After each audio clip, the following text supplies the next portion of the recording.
কৃষ্ণ কৃষ্ণ হৰি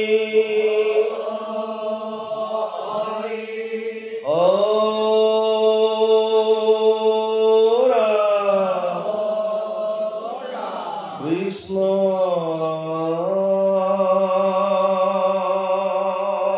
শংকৰ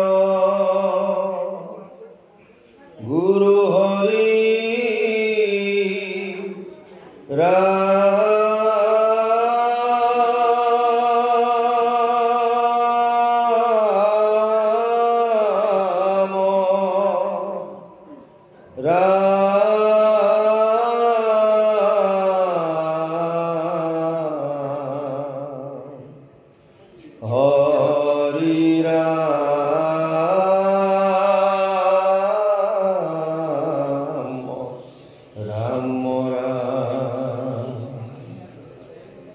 শ্রীমদ্ ভাগবত।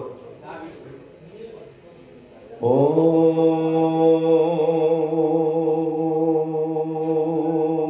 নমো ভগবতে বাসুদেবায়।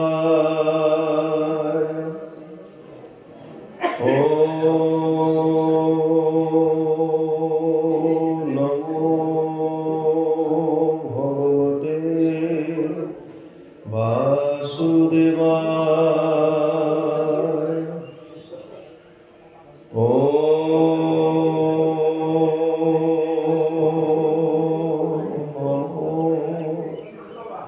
ভগবতে বাসুদেবায়।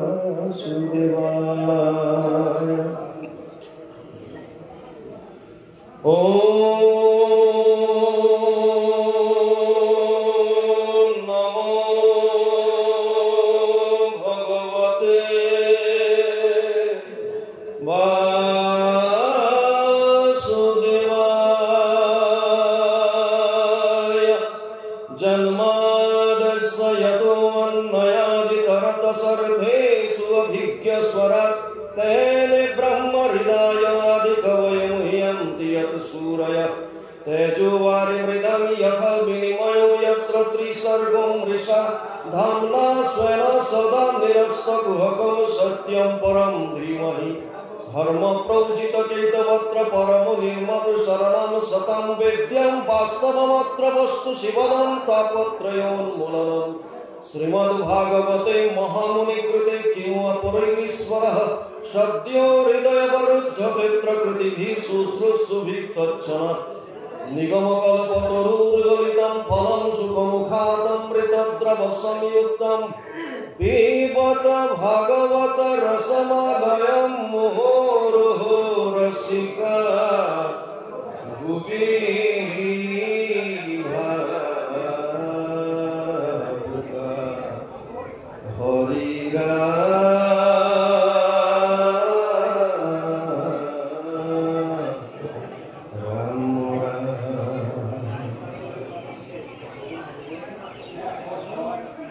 কৃষ্ণ ভাগৱত সমস্ত কোন ভাগ আপোনালোকে আলোচনা কৰাটো বিচাৰে কওক, যদি কিবা আছে ক'ত আলোচনা কৰাটো ভাবিছে আপুনি?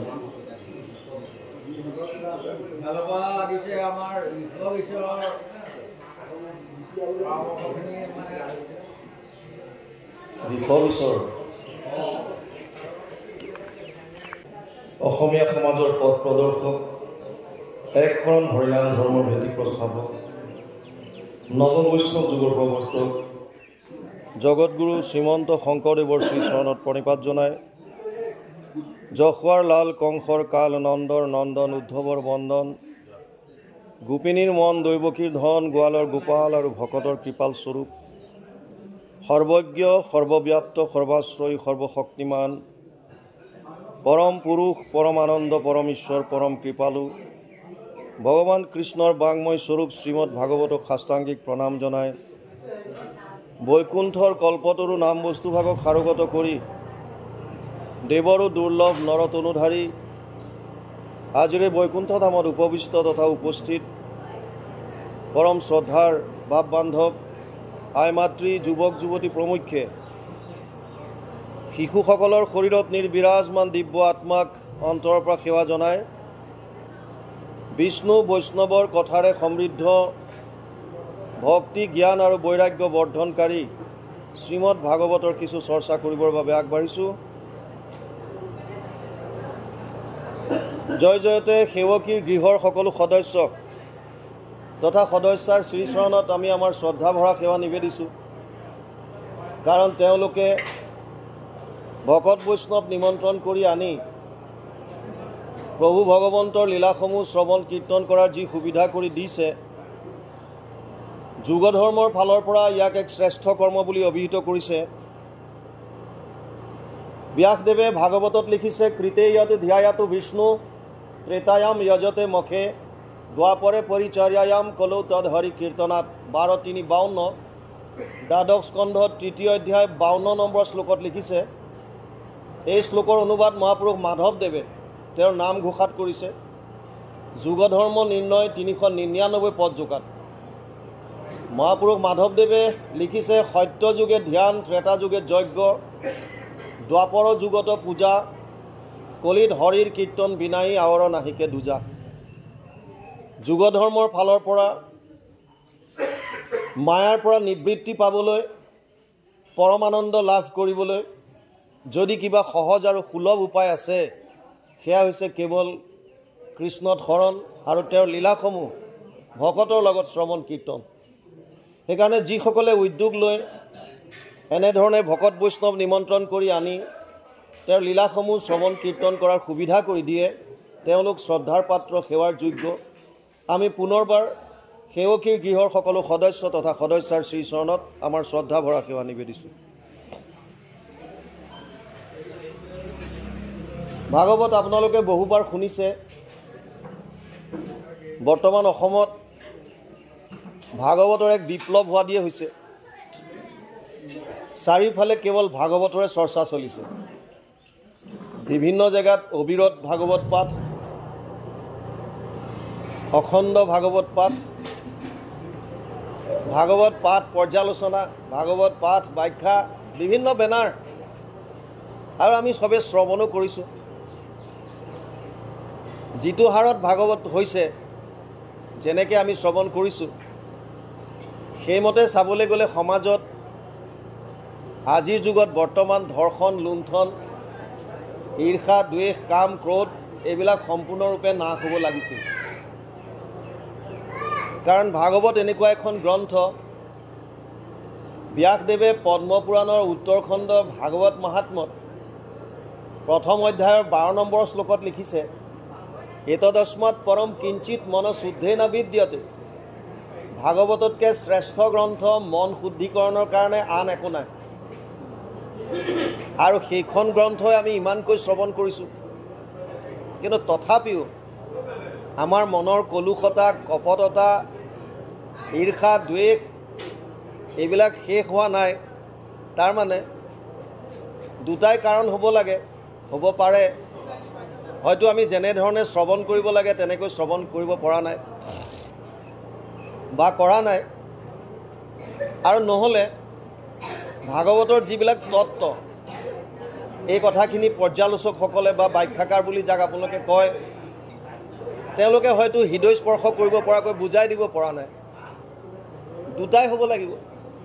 হয়তো আমি ভালদৰে শ্ৰৱণ কৰা নাই, আৰু নহ'লে আমাক ভালদৰে বুজাই দিয়া নাই। তাৰমানে আমি বস্তুটো, আৰু তৃতীয় এটা হ'ব পাৰে, এবাৰ এজন ভকতে কৈছিল বোলে, বাপ আৰু এটা হ'ব পাৰে বোলে, আমি জনাত চব জানিলোঁ কিন্তু নামানো। সেইটো হ'ব পাৰে, হয় শ্ৰৱণ কৰিছোঁ ঠিকেই, গমো পাইছোঁ ঠিকেই, কিন্তু আমি নামানো, সেইটো হ'ব পাৰে।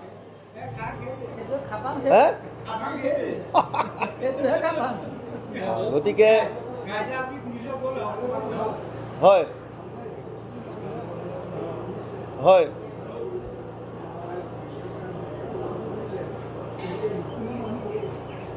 সেইটো হয়।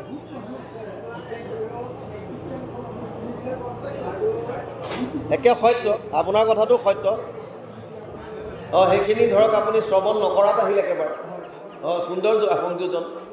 তাৰমানে আল্টিমেটলি চাৰিটা হ'ল।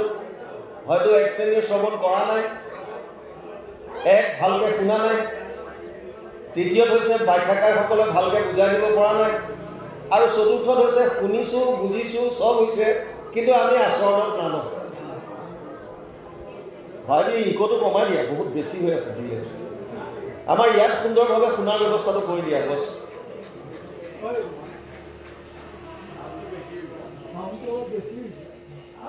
ভাগৱত আৰম্ভ হৈছে নৈমিষাৰণ্যত।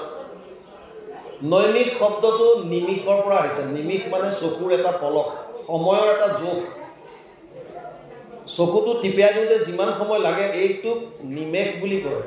নিমিষতে কামটো শেষ হ'ল, এনেকৈ আমাৰ প্ৰায়ে কয় কথাটো। পদ্মপুৰাণত এটা কাহিনী আছে নৈমিষাৰণ্য কেনেকৈ হৈছে সেই কথাটোৰ ওপৰত। এবাৰ কিছু ঋষি মুনিয়ে প্ৰয়াগ ক্ষেত্ৰত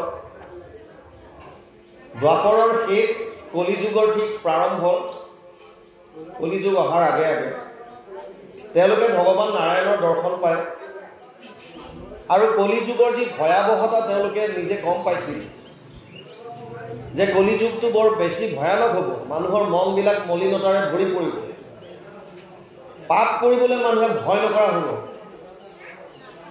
গতিকে এনেকুৱা এটা ভয়াৱহ দিনত মানুহে পাৰ পাব পৰা কল্যাণকাৰক কিবা মাৰ্গ এটাৰ কাৰণে তেওঁলোকে 1000 বছৰ জোৰা এটা যজ্ঞ কৰিব বিচাৰিছিল, আৰু নাৰায়ণৰ ওচৰত প্ৰাৰ্থনা কৰিলে যে হে প্ৰভু, আমি 1000 বছৰ জোৰা এটা যজ্ঞ কৰিব বিচাৰিছোঁ, কিন্তু এই যজ্ঞত 1000 বছৰ কণ্টিনিউ এটা জেগাত কৰিলে হয়তো কোনোবাই ব্যাঘাত জন্মাব পাৰে, অপশক্তি বহুত থাকে। সেইকাৰণে আমাক এনেকুৱা এটা স্থান তুমি দিয়া যিটো স্থানত যাতে কোনো অপশক্তি আমাক ব্যাঘাত নজন্মায়। এতিয়া ভগৱান নাৰায়ণে তেওঁৰ হাতৰ চক্ৰটো প্ৰক্ষেপণ কৰিলে, বোলে চক্ৰৰ লগত যোৱা, ইয়াৰ নেমিবিলাক চক্ৰৰ মাজত যেনে চাইকেলৰ স্পক থাকে, স্পকবিলাকক নেমি বুলি ধৰক। চক্ৰটোৰ মাজৰ যিবিলাক কলা, এই নেমিবিলাক য'ত পৰি যাবগৈ গৈ সেই জেগাটোত তোমালোকে যজ্ঞ কৰিবা। ঋষিমুনিসকল চক্ৰৰ লগত যায়, আৰু এখন অৰণ্যৰ ঘোৰ অৰণ্যৰ মাজত মুকলি ঠাই এটা, সেই চক্ৰটো গৈ হৈ গ'ল। যিটো ঠাইত সেই নেমিবিলাক পৰিল সেই ঠাইখনকে নেমিষ বুলি ক'লে। অৰণ্যৰ মাজত যিহেতু পৰিল, গতিকে অৰণ্যটো পিছত জোৰ খাই গ'ল, নৈমিষাৰণ্য পৰিল।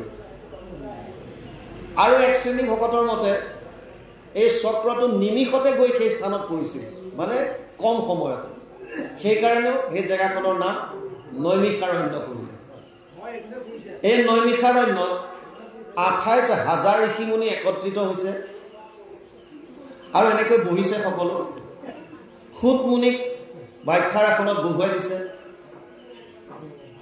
আৰু শৌনকে তেওঁলোকৰ মাজত 28,000ৰ মাজত যিজন কথামৃত ৰস পান কৰাত কুশল, নৈমিষে সুতমাসীন অভিবাদ্য মহামতীম কথামৃত ৰসস্বাদ কুশল শৌনক অব্ৰবীত। পদ্মপুৰাণ উত্তৰখণ্ড ভাগৱত মহাত্ম্য 1ম অধ্যায় 3 নম্বৰ শ্লোক। কথামৃত পান কৰাত যিজন কুশল সেইজনক শৌনক বুলি কৈছে। শৌনকে প্ৰশ্ন কৰিছে কাৰ হৈ? এই 28,000 ঋষিমুনি যি আছে তেওঁলোকৰ হৈ।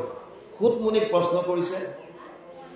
শৌনক বদতি শুনা সুত মহামানী, পৰম পাতকী কলি পাইলে হেন জানি, আৰম্ভিলো যজ্ঞ 80 সহস্ৰ বছৰ, হোমধূমে ধূম্ৰবৰ্ণ ভৈলা কলেবৰ, যিটো কৰ্ম কৰোৱাত নাহিকে বিশ্বাস, আপোনাৰ আয়ুস কৰিলো ব্যৰ্থে না। সুত মুনিক কৈছে, হে মুনিবৰ, পৰম পাতকী কলিযুগ আহিছে বুলি গম পাই আমি 1000 বছৰ ধৰা এটা যজ্ঞ কৰিলোঁ। যজ্ঞৰ ধোঁৱাৰে আমাৰ শৰীৰ ধোঁৱাবৰণীয়া হৈ গ'ল, কিন্তু তথাপিও যিটো ইচ্ছা কৰিছিলোঁ, যিটো বাঞ্ছা কৰিছিলোঁ সেয়া নাপালোঁ। এই 1000 বছৰ আমাৰ ব্যৰ্থে গ'ল।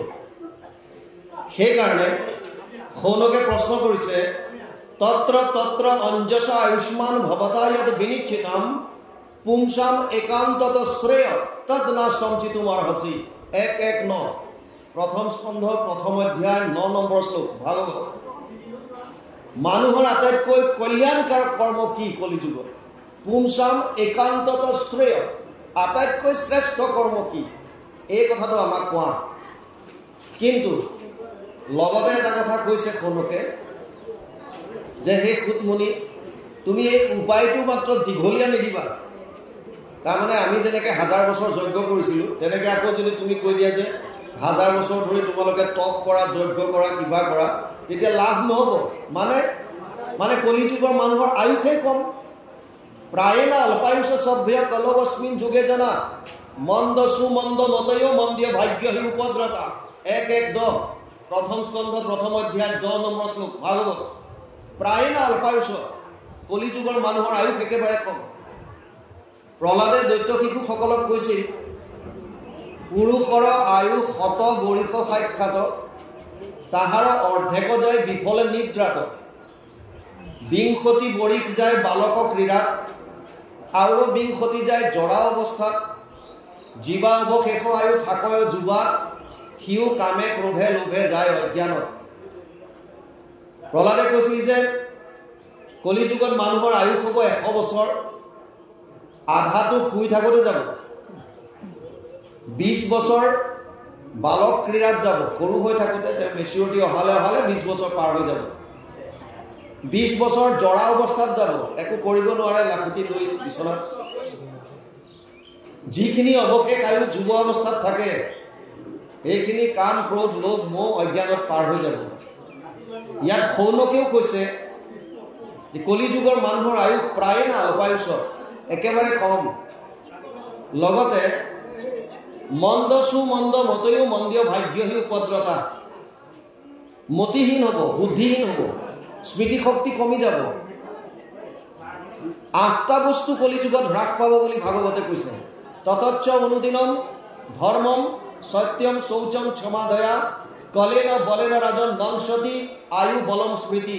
8টা বস্তু 12:2:1 দ্বাদশ স্কন্ধ 2য় অধ্যায় 1ম শ্লোক ভাগৱত। 8টা বস্তু হ্ৰাস পাব: ধৰ্ম, সত্য, শৌচ, ক্ষমা, দয়া, আয়ুষ, বল, স্মৃতি আৰু হয়। আগতে বেদ 1 লাখৰ বেদ 1 লাখ শ্লোক আছে। এই বেদ কণ্ঠস্থ কৰিছিল, আগতে লিখা নাছিলে। গুৰুৱে কয় শিষ্যই শুনে। ভাগৱত 18,000 শ্লোক। শুকদেৱে কৈ আছে পৰীক্ষিতত, সুতমুনিক ক'লে যে তুমি নৈমিষাৰণ্যত বাকীখিনিক ক'বা। বছ কোৱাৰ লগে লগে সম্পূৰ্ণ কণ্ঠস্থ, বুজি পাইছে? কিন্তু এতিয়া তেনেকুৱা স্মৃতি শক্তি নাই। সেইকাৰণে শৌনকে কৈছে যিটো উপায় দিবা সেই উপায়টো চব চাই ল'বা। লগতে এই 28,000 ঋষি লাপি লোপা নহয়, আমাৰ দৰে অজ্ঞ নহয় তেওঁলোক। 28 সহস্ৰ ঋষি বেদত প্ৰধান, চব বেদজ্ঞ। এতিয়া সেইকাৰণে শৌনকে কৈছে যে আমিতো বেদ একেবাৰে নপঢ়া নহয়, আমিও জানো, বিভিন্ন শাস্ত্ৰ আমিও পঢ়িছোঁ। শাস্ত্ৰ বিভিন্ন ধৰণৰ আছে আৰু উপায় বিভিন্ন লিখা আছে। ভুৰিনি ভুৰি কৰ্মাণি শ্ৰোতব্যানি বিভাগস অত সাধুত্ৰ যত সাৰম সমুদ্ধৃত্য মনীষয়া মাম ব্ৰুহি শ্ৰদ্ধানম যেন আত্মা সম্প্ৰসিদতি। 1:11 প্ৰথম স্কন্ধ প্ৰথম অধ্যায় 11 নম্বৰ শ্লোক ভাগৱত। ঘূৰিনি ঘূৰি কৰ্মানি, কৰ্ম বিভিন্ন কথা কৈছে। কোনোবা শাস্ত্ৰত আছে যাগ যজ্ঞ পূজা পাতল, ক'ৰবাত আছে জপ তপ তীৰ্থ, ক'ৰবাত আছে দান দক্ষিণা, ক'ৰবাত আছে ধ্যান ধাৰণা সমাধি, বিভিন্ন ধৰণৰ আছে। সেইকাৰণে শৌনকে কৈছে এই সমস্ত সাৰখিনি ইয়াত সাৰম সমুদ্ৰিত্য মনীষয়া, হে মনীষী এই সাৰখিনি উদ্ধাৰ কৰি মাম ব্ৰহী, মোক কোৱা, যাতে আত্মাৰ শান্তি হয়, আমি যাতে আত্মাটোৱে শান্তি পায়। আৰু তাৰ পাছত সুতমুনিয়ে ভাগৱত কোৱা আৰম্ভ কৰিছে। সুতমুনিয়ে প্ৰথমেই এটা কথা ক্লিয়াৰ কৰি দিলে যে কলিযুগৰ মানুহৰ এই সকলো চাই লৈ পেলাই একেবাৰে আটাইতকৈ সহজ সুলভ মাৰ্গটো কি। সুতমুনিয়ে প্ৰথমে ক'লে ভাগৱত, সবেই পুংসাম পৰধৰ্ম যত ভক্তিৰ অধুক্ষ যে অহেতুকি অপ্ৰতিহত যেন আত্মা সম্প্ৰসিদতি। হে শৌনক আদি ঋষি সমস্ত, কলিযুগৰ মানুহৰ কাৰণে আটাইতকৈ সুগম আৰু সুলভ উপায় যদি কিবা আছে সেয়া হৈছে কৃষ্ণত ভক্তি। কেৱল কৃষ্ণত ভক্তি, কিন্তু কেনেকৈ কৰিব লাগিব তাৰ চৰ্ত দুটা বান্ধি দিছে। প্ৰথম চৰ্তটো কৈছে অহেতুকি, মানে হেতু থাকিব নোৱাৰিব, নিষ্কামভাৱে। দ্বিতীয়টো কৈছে যে অপ্ৰতিহত, আনব্ৰেকেবল, কণ্টিনিউ, নিৰন্তৰ। আমি অধ্যায়ৰ শেষত সকলোৱে গাওঁ নিৰন্তৰে ডাকি বোলা ৰাম নাম ৰাম, নিৰন্তৰে ডাকি বোলা হৰি হৰি। কিন্তু নিৰন্তৰ শব্দটোৱে কি কৈছে আমি ইমান গুৰুত্ব নিদিওঁ। নিৰন্তৰ মানে অন্তৰবিহীন, কণ্টিনিউ। এই দুটা চৰ্ত মানিবলৈ কৈছে। কিন্তু আমিবিলাক অৰ্জুনক গীতাত কৈছে 4 ধৰণৰ ভকত মোৰ ওচৰলৈ আহে। ভগৱান কৃষ্ণই নিজ মুখে কোৱা কথা। চতুৰ্বিধা ভজন্তে মাম জনা সুকৃতি ন অৰ্জুন, আৰ্ত জিজ্ঞাসু অৰ্থাৰ্থী জ্ঞানী চ ভৰতৰ সব। 7ম অধ্যায় 16 নম্বৰ শ্লোক গীতা। হে অৰ্জুন, 4 ধৰণৰ ভকত মোৰ ওচৰলৈ আহে। এবিধ হৈছে আৰ্ত। আৰ্ত মানে বিপদত পৰি, বিপদত পৰি আহে। যেনে গজেন্দ্ৰই গ্ৰাহে যেতিয়া কামোৰ মাৰি ধৰিলে তেতিয়াহে ঈশ্বৰৰ নাম লৈছে। ঠিক তেনেকৈ আমাৰো যেতিয়া বিপদ আহে তেতিয়া আমি ৰাম নাম লওঁ, বিপদ গ'লে আকৌ পাহৰোঁ। এবিধ আছে জিজ্ঞাসু, যাৰ জানিবলৈ মন যায় কিবিলাক, যে মই এই শৰীৰটো ধাৰণ কৰাৰ আগতে কোন আছিলোঁ, মই ক'ৰ পৰা আহিলোঁ, মই কি কৰা উচিত, মোৰ শৰীৰটো নষ্ট হোৱাৰ পাছত মই থাকিম নে নাই, মোৰ এক্সিষ্টেঞ্চ থাকিব নে নাই, মই ক'লৈ যাম। এই কথাবিলাক যাৰ জানিবলৈ ইচ্ছা, জিজ্ঞাসু যাৰ ভাৱ, তেওঁলোকৰ ঈশ্বৰত ভক্তি কৰে, কৃষ্ণৰ চৰ্চা কৰে। আৰু এবিধ হৈছে অৰ্থাৰ্থী, অৰ্থ বিচাৰি, মানে ধ্ৰুৱৰ দৰে। ধ্ৰুৱই সিংহাসন লাভ আশা কৰিহে কৈছিলে। মাহীমাকে যেতিয়া উঠিবলৈ নিদিলে, তাৰ ইচ্ছাটো সেইটোৱে আছিল, সিংহাসন লাগে। অৰ্থাৰ্থী। আমাৰো তেনেকৈ বহুতে ধন টকা পইচা বিভিন্ন ধৰণৰ, ল'ৰাটোৰ কাৰণে ছোৱালী এজনী চাই দিয়া, ছোৱালীৰ কাৰণে ল'ৰা এটা চাই দিয়া, ছোৱালীজনীয়ে পৰীক্ষা দিব, 1st ডিভিজন যাতে পায়, ডিষ্টিংশ্যন যাতে পায়, ইত্যাদি বিভিন্ন অৰ্থ। আৰু এবিধ হৈছে জ্ঞানী, নাৰদৰ দৰে, সনত কুমাৰ আদি কুমাৰসকলৰ দৰে, যিসকলে জানে যে মানুহৰ জীৱন যেতিয়া পালোঁ, মোৰ আচলতে কৰ্তব্য কি হোৱা উচিত, মই কি কৰা উচিত। জানে যিসকলে, জানি পেলাই যোনে কৃষ্ণক শৰণ লৈ পেলাই তেওঁৰ ভক্তি কৰিছে, যে মানুহৰ জীৱনটো সফল যদি কৰিব বিচাৰোঁ, যে মহাপুৰুষ মাধৱদেৱে ঘোষাত কোৱাৰ দৰে হৰি চৰণে শৰণ লৈলোঁ, মানৱীজনক সফল কৰিলোঁ। ক্লিয়াৰ লিখি থৈছে, মানৱীজনক সফল কৰাৰ উপায় ঘোষাত লিখিছে, হৰি চৰণে শৰণ লৈলোঁ, মানৱীজনক সফল কৰিলোঁ।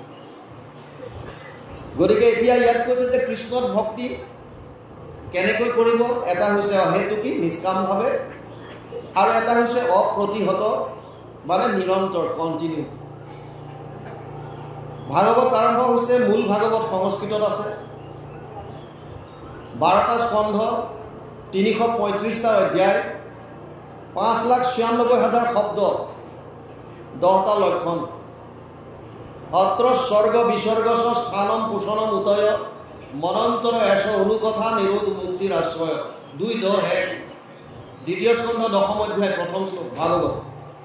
স্বৰ্গ যিটো প্ৰিলিমিনাৰী সৃষ্টি, আদি সৃষ্টি যিটো কয়, য'ত প্ৰলয়ৰ পাছত 3 গুণৰ পৰা ক্ষোভিত হৈ মহত্তত্ব, তাৰ পৰা অহংকাৰ, তাৰ পৰা 5 ভূত, 5 তন্মাত্ৰা, 5 জ্ঞানেন্দ্ৰিয়, 5 কৰ্মেন্দ্ৰিয়, মন বুদ্ধি চিত অহংকাৰ, যিটো প্ৰথম সৃষ্টি, এইখিনিক স্বৰ্গ বুলি কৈছে।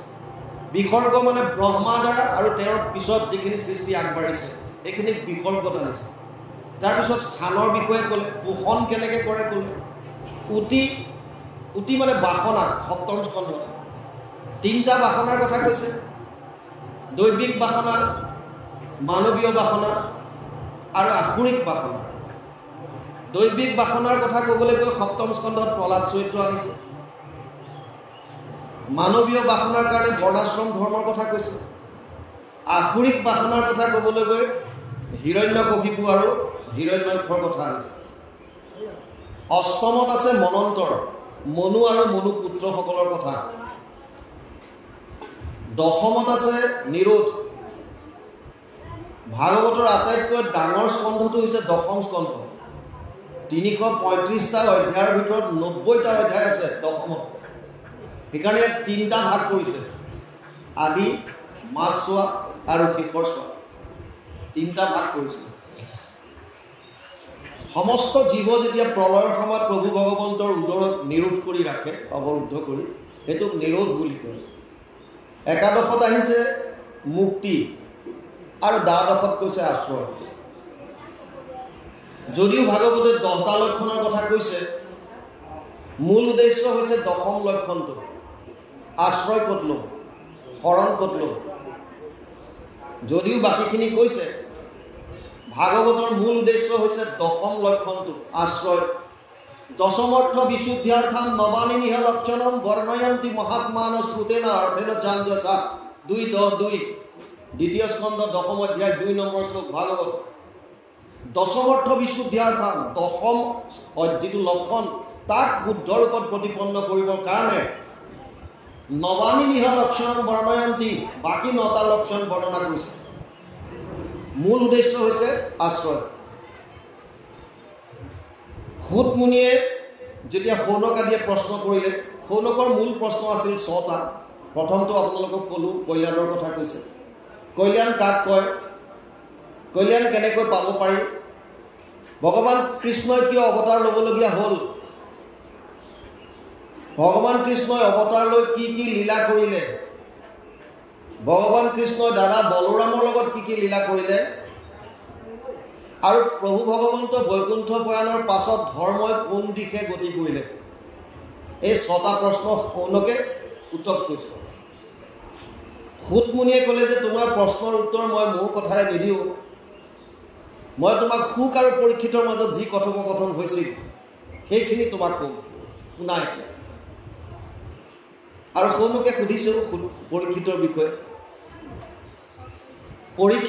আপোনালোকে জানে পৰীক্ষিত অৰ্জুনৰ নাতি অভিমন্যুৰ ঔৰসত উত্তৰাৰ গৰ্ভত জন্ম যাক গৰ্ভত থাকোঁতে প্ৰভু ভগৱন্তই দৰ্শন দিছে কাৰণ অশ্বত্থমাই প্ৰয়োগ কৰিছিল সেই সন্তানটো গৰ্ভত থাকোঁতে নষ্ট কৰিবৰ কাৰণে ব্ৰহ্মাস্ত্ৰ প্ৰয়োগ কৰিছিল আৰু উত্তৰাই বেলেগ কাৰো কথা চিন্তা নকৰি ভগৱান কৃষ্ণৰ চৰণত আশ্ৰয় লৈছিল পাহি পাহি মহায়োগীনাম দেৱ দেৱ জগৎপতি না নিয়ম অভয়ন্ত পশ্যে যত্ৰ মৃত্যুৰ পৰস্পৰম 1:8-9 প্ৰথম স্কন্ধ অষ্টম অধ্যায় 9 নম্বৰ শ্লোক ভাগৱত ভগৱান কৃষ্ণৰ ওচৰত শৰণ লৈছিল হে প্ৰভু কিবা এটা ভয়ানক অস্ত্ৰই মোৰ ফালে খেদি আহিছে অভিদ্ৰৱতী মম এষু লোহাস্তপ্ত আয়াসু বিভু কামম দহতু মম নাথ মামে গৰ্ভ নিপাত্যতম 1:8-10 কিবা এপাত গৰম লোহা অস্ত্ৰই মোৰ ফালে খেদি আহিছে লাগিলে মোৰ প্ৰাণ লৈ লোৱা মোৰ গৰ্ভটো ৰক্ষা কৰা আৰু ভগৱান কৃষ্ণই তেতিয়া অংগুষ্ঠ সমান ৰূপ ধাৰণ কৰি উত্তৰাৰ গৰ্ভত প্ৰৱেশ কৰে গদাৰে কোবাই ব্ৰহ্মাস্ত্ৰ নাশ কৰি অমৃত দৃষ্টিৰ দ্বাৰা সেই সন্তানটোক জীয়াই তোলে আৰু সেই সন্তানটোৱে জন্ম হৈ গৰ্ভত যিজন পুৰুষক দেখা পাইছিল সেইজনক বাহিৰত পৰীক্ষা কৰি চায় এইকাৰণে তেওঁৰ নাম দিলে পৰীক্ষিত আৰু বিষ্ণুৱে ৰক্ষা কৰাৰ কাৰণে এটা নাম হ'ল বিষ্ণুৰাত এই পৰীক্ষিত এবাৰ জংঘললৈ যায় স্বীকাৰ কৰিবলৈ তৃষ্ণাত আতুৰ হৈ সমীক মুনিৰ আশ্ৰমত সোমায় সমীক মুনি সেই সময়ত ধ্যানত থাকে বাহ্যিক ক্ৰিয়াবিলাক যেতিয়া ধ্যানত থাকে বাহ্যিক ক্ৰিয়াবিলাক গম নাপায় ৰজাই গৈ পানী বিচাৰিছিল আৰু সমীকে গম নোপোৱাৰ কাৰণে ৰজাৰ ক্ৰোধ উঠিল ধনুৰ অগ্ৰভাৱে মৰা সাপ এডাল আনি সমীক মুনিৰ ডিঙিত দি দিলে দি ৰজা গুচি আহিল এই দৃশ্যটো তেওঁৰ ইয়াৰ সমীকৰ পিতেক শৃংগী মুনিৰ কেইজনমান লগৰীয়াই দেখে শৃংগী মুনি তেতিয়া সৰু আৰু সিহঁতে গৈ শৃংগী মুনি কিছু দূৰত খেলি আছিলে তাক ক'লেগৈ যে তোৰ দেউতাৰ ডিঙিত সাপ এডাল দি গ'ল ৰজা এজন আহি সি ভাবিলে যে সাপ এডাল দিছে যেতিয়া মৰা বস্তুটো কোৱা নাই দে ভাবিছে মোৰ দেউতাৰ যেতিয়া ডিঙিত সাপ দিলে তাৰমানে মোৰ দেউতাক ইতিমধ্যে ঘুটিলে সাপে আৰু মোৰ দেউতাৰ মৃত্যু হ'ল সেইকাৰণে একো চিন্তা নকৰাকৈ লগে লগে অভিশাপ দিলে মৰা সাপৰ বিপৰীতে অভিশাপ দি দিলে সপ্তম দিৱসত তোক তক্ষকে দংশক বিষবহনি লাগি তোৰ শৰীৰ ভস্ম হওক সপ্তম দিনৰ দিনা তোক তক্ষকে দংশন কৰিব ৰজাক দিলে সাপ পিছত আহি ওচৰত চিঞৰ বাখৰ শুনাৰ পিছত সমীকৰ ধ্যান ভংগ হয় সোধে কি হৈছে তে ক'লে যে তোমাৰ ডিঙিত এডাল সাপ দিলে সাপডালে লৈ পেলাই দিলে আৰু তেতিয়া ক'লে যে মই ৰজাক সাপ দিলোঁ অভিশাপ দিছোঁ সমীক মুনিয়ে দুখ প্ৰকট কৰে এজন বৈষ্ণৱ ৰজাক তই একো চিন্তা নকৰাকৈ সাপ দিলি এইটো বৰ ভুল কাম হ'ল। যদি ৰজা নাথাকে দেশত চোৰ ডকাইত এইবিলাক অনীতি দুষ্কৃতিকাৰীৰ সংখ্যা বৃদ্ধি পাব। সেইকাৰণে এজন শিষ্যক পঠাই দিলে পৰীক্ষিতৰ ওচৰলৈ, আৰু শিষ্যজনে গৈ পৰীক্ষিতক কয়। ইতিমধ্যে পৰীক্ষিত স্বীকাৰ কৰি যোৱাৰ পাছত তেওঁৰ অনুশোচনা হয়, মই কি ভুল কাম কৰিলোঁ। তেনেকুৱাতে শিষ্যজনে গৈ যেতিয়া কয়, তেওঁৰ বৈৰাগ্য ভাৱ উপজে, আৰু ঈশ্বৰৰ ইচ্ছা বুলি গম পায়। পিতেক জন্মেজয়ক ৰাজ্যভাৰ দি তেওঁ গংগাৰ পাৰলৈ গতি কৰে। লগে লগে চাৰিওফালে বিয়পি পৰিলে খবৰটো যে মহাৰাজ তক্ষকে দংশাৰ এটা সাপত গ্ৰস্ত হৈছে আৰু গংগাৰ পাৰলৈ ওলাই আহিল। লগে লগে বহুত ঋষিমুনি তাত একত্ৰিত হয়। এই ঋষিমুনিসকলক শুকদেৱে একেই প্ৰশ্ন কৰিছিল, কেনেকৈ পৰিত্ৰাণ পাব পাৰিম। বিভিন্নজনে বিভিন্ন কথা কয়। তাৰ পাছত শুকদেৱৰ আগমন ঘটে, ব্যাসৰ পিতেক। আৰু শুকদেৱ যেতিয়া আহে, তেতিয়া পৰীক্ষিতে প্ৰশ্ন কৰিছিল, অথ কৃষ্ণমী সংসিদ্ধিম যোগিনাম পৰমম গুৰু পুৰুষস্য য়ৎ কাৰ্যম ম্ৰিয়মাণস্য সৰ্বদা য়ৎ শ্ৰোতব্যম য়ৎ জপ্যম য়ৎ কীৰ্তিব্যম নৃহি প্ৰভু স্মৰ্তব্যম ভজনীয়ম वा ব্ৰুহি যদবা বিপৰ্যয়ম। 1:19-38 প্ৰথম স্কন্ধ 29 অধ্যায় 37 আৰু 38 নম্বৰ শ্লোক ভাগৱত। মৰণ সময়ে তোমাৰ চৰণে পুচুহু গুৰু সাম্প্ৰত ম্ৰিয়মান নৰে সদায় কি কৰ্ম কৰিবে। এইটো লোকত প্ৰশ্ন হৈছে সেইটো। ম্ৰিয়মান নৰে মানে মৃত্যুমুখী মানুহে কি কৰা উচিত। এই লোকত মৃত্যুমুখী মানুহে কি কৰা উচিত পৰীক্ষিতে প্ৰশ্ন কৰিছে। কাহাক শুনিবে, কাহাক স্মৰিবে, কাহাক জপিবে নৰে ভজনৰ যোগ্য কোননো দেৱতা কহিও মত সত্তৰে। কাৰ কথা শুনিব, কাৰ কথা শ্ৰৱণ কৰিব, কাক স্মৰণ কৰিব, কাৰ নাম জপ কৰিব, ভজন কৰিবৰ যোগ্য কোন, এই দেৱতাজনৰ বিষয়ে মোক কোৱা। লগতে প্ৰশ্ন কৰিলে, শ্ৰৱণ কীৰ্তন কৰিবৰ যোগ্য নুহি যত যত কথা, শ্ৰৱণ কীৰ্তন কৰিব নলগীয়া কি কি কথা আছে এইখিনি মোক কোৱা। তাৰ মানে বিধি আৰু নিষেধ। শাস্ত্ৰত দুটা বস্তুৱে থাকে। এটাক কৈছে বিধি মানে কি কৰা উচিত, আৰু এটাক কৈছে নিষেধ কি কৰাটো অনুচিত। এইখিনি কৰিবা, এইখিনি নকৰিবা। যিকোনো শাস্ত্ৰ পঢ়িলে আপোনালোকে দুটা বস্তুৱে পাব। এটাক কৈছে বিধি মানে ডু, এটাক কৈছে নিষেধ মানে ডোন্টছ। ডু আৰু ডোন্টছ এই দুটা বস্তু বছ। পৰীক্ষিতে প্ৰশ্ন আগবঢ়াই দিলে। তাৰপিছত শুকদেৱে কোৱা আৰম্ভ কৰিছে। ভাগৱত আগবাঢ়ি গৈ আজি বৰ্তমান আপোনালোকে যিটো আগবঢ়াই দিছে পঞ্চম স্কন্ধ, ইয়াত ঋষভৰ বিষয়াশক্তি ত্যাগ, বিষয়ৰ প্ৰতি আসক্তি ত্যাগ, কি কি উপদেশ দিছিল সেইখিনি আহিব। ঋষভৰ বিষয়ে অকণমান বুজি লওক। ব্ৰহ্মাই পদ্মকল্পত যেতিয়া প্ৰভু ভগৱন্তৰ নাভিৰ পৰা তেওঁ যেতিয়া উৎপন্ন হয়, প্ৰথমতে তেওঁ গম পোৱা নাছিল যে মই ক'ৰ পৰা আহিলোঁ, কি কথা। আকৌ পদ্মৰ নাভিডালেদি ঠাৰিডালেদি সোমাই গ'ল। সোমাই ভগৱন্তৰ উদৰত বহু বছৰ ঘূৰি ফুৰিলে, একো আৰ পাৰ নেপায়। আকৌ ঠাৰিডালেদি ওলাই আহিল। ওলাই আহি পেলাই চালে, চাৰিওফালে চালে পানী আৰু পানী। এই যেতিয়াই চাৰিওফালে দৃষ্টি নিক্ষেপ কৰিলে, তেতিয়াই ব্ৰহ্মাৰ চাৰিখন মুখ হ'ল বুলি ভাগৱতত কয়। বুজি পাইছে? কাৰণ তেতিয়া সংকল্প মাত্ৰতে আপুনি যিটো ইচ্ছাৰে তেনেকৈ পায়। প্ৰথম তাতে, তাৰপাছত তপ তপ দুটা শব্দ শুনিলে, তপ।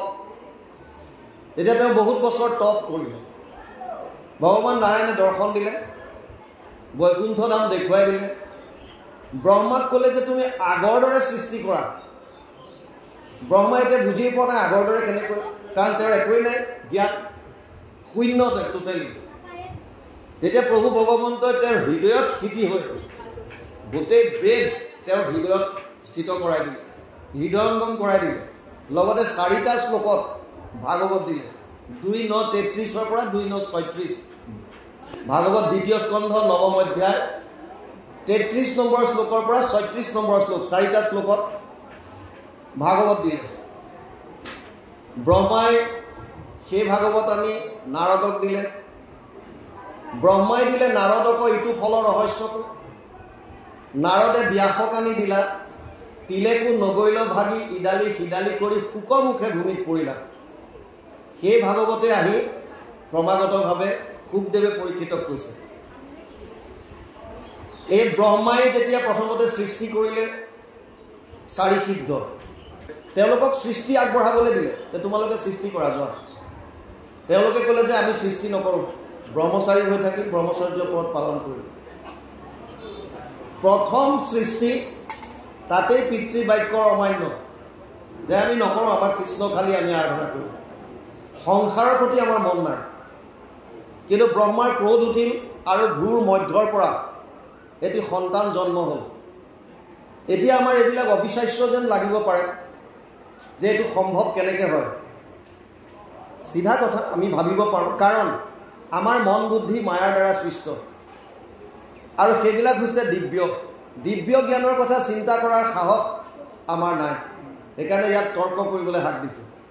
আপোনাৰ যদি বিশ্বাস আছে মানক, যদি বিশ্বাস নাই কোনো কথা নাই, তৰ্ক কৰিবলৈ হাত দিছে। কিন্তু ভাগৱতে কৈছে ভ্ৰুৰ মধ্যৰ পৰা এটি সন্তান হৈ ৰোদন কৰিবলৈ ধৰিলে, আৰু ৰোদন কৰাৰ কাৰণে তেওঁৰ নাম থলে ৰুদ্ৰ, যাক বৰ্তমান শিৱ বুলি কয়, মহেশ্বৰ বুলি কয়। তেওঁক সৃষ্টি কৰিবলৈ দিলে। তেওঁ যেতিয়া সৃষ্টি কাৰ্যত গ'ল, বিভিন্ন যক্ষ ৰক্ষ পিশাচ ইত্যাদিবিলাক কৰিলে, কোনো কাৰো লগত মিল নাই। কাৰোবাৰ যদি 1000টা হাত আছে, কাৰোবাৰ এটাও নাই। কাৰোবাৰ যদি 1000টা নাক আছে, কাৰোবাৰ এটাও নাই। তেনেকুৱা কোনো মিল নাই। আৰু ভয়ানক ৰূপ এটা ধাৰণ কৰি চবেই ইটোৱে সিটোক খাবলৈ খেদি আহিলে। ব্ৰহ্মাই ক'লে বছ বন্ধ, তই আৰু সৃষ্টি কৰিব নালাগে, তই তপ কৰ যা। তাৰপাছত তেওঁ মানৱ সৃষ্টি কৰিলে, ঋষিমুনি। তেতিয়াও সৃষ্টি বৰ্ধন হোৱা নাই। শেষত তেওঁ নিজৰ শৰীৰৰ 2টা পাৰ্ট কৰি প্ৰথম মনুষ্যৰ সৃষ্টি কৰিছে বুলি ভাগৱতে কৈছে। স্বয়ম্ভুৱ মনু আৰু শতৰূপা। যদিও আমাৰ মানুহ কিছুমানে মানিব নিবিচাৰে, কিন্তু কিছুমান যদি আপোনালোকক প্ৰমাণ লাগে, চাওক ভাগৱত বহুত আগতে লিখা। তেতিয়াই নাম দিছিল স্বয়ম্ভুৱ মনু। ইংৰাজীত মেন বুলি কয়, আমাৰ ইয়াত অসমীয়াত মনুষ্য বা মানুহ বুলি কয়। আল্টিমেটলি মনুৰ পৰাই হৈছে বুলিতো এইটো মানি ল'ব লাগিব, নহ'লেতো বেলেগো দিব পাৰিলেহেঁতেন, মেনটো নিদিয়া হ'লে হয়। কিন্তু আহিছে মনুৰ পৰা, এইটো কনফাৰ্ম দিছে। মনু আৰু শতৰূপা প্ৰথম মানুহ। তেওঁলোকৰ 5টা সন্তান, 2টা ল'ৰা 3জনী ছোৱালী। ল'ৰা 2টা জ্যেষ্ঠ প্ৰিয়ব্ৰত, কনিষ্ঠ উত্তানপাদ। 3জনী ছোৱালী আকুতি, প্ৰসূতি আৰু দেৱহূতি। প্ৰিয়ব্ৰতৰ সন্তান অগ্নিধ্ৰ, তেওঁৰ পিতেক নাভিৰ পিতেক ঋষভ, যাৰ চৰিত্ৰ আজি আমি পঢ়িবলৈ লৈছোঁ। ঋষভৰ 100টা সন্তান আছিল। 100টা সন্তানৰ আটাইতকৈ ডাঙৰজনৰ নাম আছিল ভৰত, যাক আমি পিছত জৰ ভৰত হিচাপে পাইছোঁ। ভৰতৰ পৰাই ভাৰতবৰ্ষ হ'ল বুলি ভাগৱতে কৈছে। আগতে আমাৰ দেশখনৰ নাম আছিল অজনাভ। এই ঋষভৰ 100টা পুত্ৰৰ ডাঙৰজন হ'ল ভৰত। 81 জনে কৰ্মকাণ্ড প্ৰৱৰ্তাই থাকিল, পুৰোহিতৰ কাম কৰি। 81 জন, 9খন দ্বীপৰ অধিকাৰী হ'ল। তেতিয়া 9খন ৰাজ্যৰ অধিকাৰী ৰজা হ'ল, আৰু 9জন সিদ্ধ হ'ল। কবি, হবি, অন্তৰিক্ষ, চতুৰ্থ প্ৰবুদ্ধ, পিপ্পলায়ন, অৰ্বিহুত্ৰ, এনেকৈ কৰি দ্ৰুমিল, চমক আৰু কৰভাজন 9জন হ'ল। এই 9জন নৱসিদ্ধ, যি নিমি ৰজাক জ্ঞান দিছিল। একাদশ স্কন্ধত আপোনালোকে পাব। এতিয়া আমি পদৰ লগে লগে যাম। এই নৱসিদ্ধৰ প্ৰতি যিখিনি কথা কৈছিল ঋষভে, এই কথাখিনিনো কি কৈছে অকণমান ভাগৱতৰ লগত আমি আলোচনা কৰি যাম। ইয়াত আহিছে 5ম অধ্যায়, এইটো ঋষভৰ সংসাৰ বিষয়া শক্তি ত্যাগ পদ। শুকমুনি পৰীক্ষিত ৰাজা কহিলা, নৱসিদ্ধ প্ৰতি যেন ঋষভে বুলিলা। শুনা পুত্ৰগণ মোৰ বচন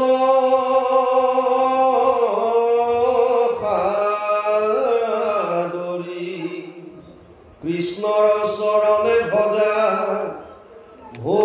হৰি হৰি দুৰ্লভ মনুষ্য তনু ভাৰতত পাই হৰিৰ ভকতি যিটো এৰি সমুদায়ী অপুৰিষ গুণ জয় যেন গ্ৰামৰ সুকৰে বিষয়ত আশকতি কৰি মাত্ৰ মৰে হেন শৰীৰক পাই লয় বিষয়ক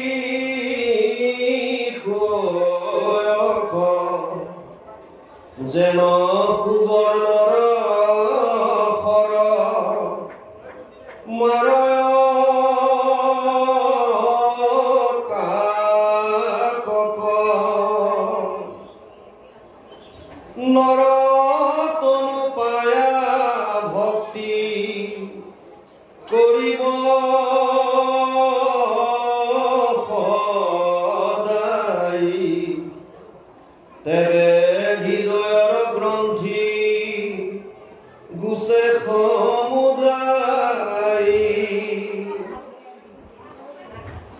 পদে কৈছে শুকমুনি পৰীক্ষিত ৰাজাক কহিলা আমি আপোনালোকক কৈছিলোঁ যে শুকদেৱে পৰীক্ষিতৰ আগত কৈ আছে পৰীক্ষিতৰ যি প্ৰশ্ন হৈছিল মৰণ সময়ে তোমাৰ চৰণে কুচুম গুৰু সাম্প্ৰত ম্ৰিয়মান নৰে সদায় কি কৰ্ম কৰিবে এইটো লোকৰ কাহাক শুনিবে কাহাক জপিবে কাহাক স্মৰিবে নৰে ভজনৰ যোগ্য কোননো দেৱতা কহিও মত সত্ৰ আৰু সেইটো প্ৰশ্নৰ আলম লৈয়ে কাহিনী আগবাঢ়িছে এতিয়া আহি ইয়াত কৈছে শুকমুনি পৰীক্ষিত ৰাজাত কহিলা শুকমুনিয়ে পৰীক্ষিত কৈ আছে কি কৈছে নৱসিদ্ধ প্ৰতিজেনৰ ঋষভে বুলিলা এই ঋষভে নৱসিদ্ধ তেওঁৰ পিতেকসকলৰ প্ৰতি কি কৈছিল এই কথাখিনি কৈছে নৱসিদ্ধ হৈছে ঋষভৰ পিতেক আমি কথা পাতিলোঁ 100জন পিতেকৰ এই 9জন যি সিদ্ধ হৈছিল সেইসকলৰ প্ৰতি ঋষভে কিনো উপদেশ দিছিল এই কথাখিনি এতিয়া ইয়াত কৈছে শুনা পুত্ৰ গণমৰ বচন সাদৰি কৃষ্ণৰ চৰণে ভজা ভোগ পৰিহৰি তেওঁলোকক কৈছে যে হে পুত্ৰ হওক ভোগৰ ইচ্ছা বাদ দি কৃষ্ণৰ চৰণত ভজন কৰা বহুতে প্ৰশ্ন কৰে যে কেৱল কৃষ্ণক ভজৰ কথা কিয় কয় বিভিন্ন দেৱ আছে আগতে বুজি লওক দেৱ আৰু ঈশ্বৰৰ মাজত পাৰ্থক্য কি দেৱ কাক কয় যিবিলাকৰ তিল মানুহ অৱদান আপোনাৰ মোৰ জীৱনত আছে তেওঁলোক আমাৰ কাৰণে দেৱ ধৰি লওক মোৰ জীৱনত মোৰ পিতৃৰ অৱদান আছে পিতৃদেৱ হ'ব মোৰ কাৰণে পিতৃদেৱ মোৰ জীৱনত মোৰ মাতৃৰ অৱদান আছে গতিকে মাতৃদেৱ হ'ব মাতৃদেৱ হ'ব মোৰ জীৱনত সূৰ্য চন্দ্ৰ গ্ৰহ নক্ষত্ৰ গছ বন লতা পৃথিৱী অগ্নি বায়ু পানী যত যিমান আছে চবৰে অলপ অলপ অৱদান আছে এইবিলাক মোৰ কাৰণে দেৱ হ'ব আৰু ইহঁতৰ প্ৰতি এইবিলাকৰ প্ৰতি আমাৰ কৰ্তব্য আছে যিখন প্ৰকৃতিয়ে আপোনাক অক্সিজেন দিছে সেইখন প্ৰকৃতিৰ প্ৰতি আপুনি কৰিবলগীয়া কৰ্তব্য আছে আপুনি গছ বন অভাৱত নষ্ট নকৰিব গছ বন ৰুই দিয়ক এইখিনি আপোনাৰ ভক্তি আপুনি তেওঁলোকৰ ওপৰত দিছে আৰু যদি আপুনি একো নকৰাকৈ খায় স্থান ভোগান হিও দেৱা যিসকলে দেৱতাই এইখিনি দিয়াৰ পাছত ভোগ কৰে তেওঁলোককতো চোৰ বুলি কৈছে গীতাত চোৰ যদি আমি একো নিদিয়াকৈ ভোজন কৰোঁ বুজি পাইছে যদি আমি একো নিদিয়াকৈ তেওঁলোকক নিজে ভোগ কৰোঁ পিতৃৰ অৱদান আছে পিতৃক যদি শ্ৰদ্ধা নকৰোঁ পিতৃৰ প্ৰতি যদি আমি কৰ্তব্য পালন নকৰোঁ আমাক চোৰ বুলি কৈছে চোৰ তেওঁলোকৰ অৱদানেৰে ডাঙৰ দীঘল হ'লা আৰু এতিয়া তেওঁলোকক একো নিদিয়াকৈ তোমালোকে নিজে চলিছা এইটো চোৰ বুলি কৈছে গতিকে কৰ্তব্য আছে আমাৰ কিন্তু আৰাধ্য বা ইষ্টকুঞ্জ ইয়াত যে কৈছে কৃষ্ণৰ চৰণে ভজা কৈছে কোনে ঋষভে অৱতাৰ তেওঁ যাৰ যি জৈন ধৰ্ম প্ৰৱৰ্তন কৰিছে বুলি কয় যদি জৈনিকসকলে মানিব নিবিচাৰে এইটো বেলেগ কথা জৈন ধৰ্ম প্ৰৱৰ্তক ঋষভ বুলি কোৱা হৈছে ভগৱানৰ অৱতাৰ। তেওঁ কৈছে কৃষ্ণৰ চৰণত ভজা। কিয়? ঈশ্বৰ হ'বৰ কাৰণে কেইটামান কোৱালিটিৰ কথা এই নৱসিদ্ধই পিছত নিমি ৰজাক কৈছে, পিপলাই আনে। সৃষ্টি স্থিতি প্ৰলয়ৰ হেতু যিটো দেৱ, পৰম ঈশ্বৰ তান্তবিনে নাহিকেব, স্বপ্ন জাগৰণ যিটো গভীৰ নিদ্ৰা, সমাধিত সাক্ষীৰূপে থাকন্ত সাক্ষাৎ, সচেতন কৰা দেহ প্ৰাণ ইন্দ্ৰিয়, জীৱক গুঞ্জান্ত নানাবিধ বিষয়ক, পৰমাত্মা বুলি তাক কহে মুনিগণ, এইটো পৰম তত্ত্ব জানিবা ৰাজন। ঈশ্বৰ সেইজন হ'ব যিজনৰ সৃষ্টি স্থিতি আৰু প্ৰলয়ৰ যিজন হেতু, মানে কোটি কোটি ব্ৰহ্মাণ্ড যাৰ ইচ্ছাত সৃজন হৈছে, যোনে পালন কৰিছে আৰু যাৰ কটাক্ষত কোটি কোটি ব্ৰহ্মাণ্ডৰ নাশ হ'ব পাৰে। ঈশ্বৰ সেইজন হ'ব যিজনে আমাৰ মনৰ চাৰিটা অৱস্থাত তেওঁ অন্তৰ্যামী ৰূপে থাকে। আমাৰ চাৰিটা অৱস্থা আছে। এটাক কৈছে জাগ্ৰত অৱস্থা। এতিয়া আমি যিটো আছোঁ এইটো জাগ্ৰত, মানে আমাৰ শৰীৰটো সক্ৰিয় হৈ আছে এতিয়া আৰু মনটো সক্ৰিয় হৈ আছে। আমি নিজ ইচ্ছাৰে যি ইচ্ছা কৰিছোঁ তাকে কৰিব পৰা হৈ আছোঁ। এইটোক জাগ্ৰত অৱস্থা বুলি কয় মনৰ। দ্বিতীয়টো আহিছে স্বপ্ন অৱস্থা। আমি যেতিয়া শুই যাওঁ, প্ৰথমতে বুজি লওক আমাৰ তিনিটা শৰীৰ আছে। এটা হৈছে এইটো স্থূল শৰীৰ, যিটো আমি দেখা পাওঁ, এইটো পঞ্চভূতি শৰীৰ 24 তত্ত্বৰ দ্বাৰা গঠিত। ইয়াৰ ভিতৰত দুটা শৰীৰ আছে সূক্ষ্ম, দেখা নাপায়। এটাক লিংগ শৰীৰ বুলি কয়, য'ত 5টা জ্ঞানেন্দ্ৰিয় সূক্ষ্ম অৱস্থাত ধাৰণ কৰে আৰু মন বুদ্ধি অহংকাৰ লৈ থাকে। আৰু এটা তাৰ ভিতৰত শৰীৰ থাকে কাৰণ শৰীৰ, য'ত তৃষ্ণাবিলাক বা বাসনাবিলাক জমা হৈ থাকে। লিংগ শৰীৰ আৰু কাৰণ শৰীৰ, মানুহৰ মৃত্যু হ'লে আত্মাৰ লগত যায়, আত্মা অকলে নাযায়। লিংগ শৰীৰটো যায়, মন বুদ্ধি অহংকাৰ লগত যায়। বুজি পালে? গতিকে মন বুদ্ধি অহংকাৰ এইকেইটা। এতিয়া আমাৰ দ্বিতীয় অৱস্থাটো হৈছে স্বপ্ন অৱস্থা। স্বপ্ন অৱস্থাত এজন মানুহ যেতিয়া শুই যায়, শৰীৰটো নিষ্ক্ৰিয় হৈ গ'ল, আপুনি বিচনাত শুই গ'ল, কিন্তু যদি মনটো সক্ৰিয় হৈ থাকে তেতিয়া মনটোৱে কি কৰে? লিংগ দেহাটোক লগত লৈ বিভিন্ন ঠাইত ভ্ৰমণ কৰি ফুৰে। তাৰমানে মনলৈ দুনিয়াভৰৰ কথা আহি থাকে আৰু সেইবিলাক আমি তেতিয়া সপোন ৰূপে দেখোঁ, যিটোক স্বপ্ন অৱস্থা বুলি কৈছে। তৃতীয় অৱস্থাটো হৈছে সুষুপ্তি বা গভীৰ নিদ্ৰা। কেতিয়াবা আমি নকওঁ জানো যে ৰাতি কালি 10টাত শুলোঁ, একদম ৰাতিটো গম নাপাওঁ নহয়, ৰাতিপুৱা 6টাতহে মোৰ টোপনি ভাগিছে বা চকু খুলিছে। সেইটো কি কয়? গভীৰ নিদ্ৰা। ৰাতি 10টাত শুলে আপুনি গম নাপায় আৰু ৰাতিপুৱা 6টাত আপোনাৰ টোপনি ভাগিছে। ইণ্টাৰেষ্টিং কথাটো বুজক। আপুনি ৰাতি শুই দিলে, আপুনি ৰাতিপুৱা 6টাত সাৰ পাইছে আৰু কৈছে যে উঠিয়ে কৈছে যে মই কালি একদম ক'বই নোৱাৰোঁ নহয় গোটেই ৰাতিটো, যি 10টাত পৰিলোঁ আৰু গম নাপাওঁ। আচ্ছা, আপুনি যে গম নাপায় সেইটো কেনেকৈ গম পালে? সেইটো ভাবি চাইছিলে না? আপুনি যে গম নাপায়, আপুনিতো শুই আছিলে, তে আপোনাৰ কি এনেকুৱা বস্তু এক্টিভ হৈ আছে যে যিটোৱে গম পাইছে আপুনি একো দেখা নাই, বা আপুনি সপোন দেখিছে? কথাটো বুজি পাইছে না? আপুনিতো শুই গ'ল, তে কেনেকৈ গম পালে ৰাতিপুৱা উঠি যে কালি মই সপোন দেখা নাই বা মই কালি এইকেইটা সপোন দেখিছিলোঁ?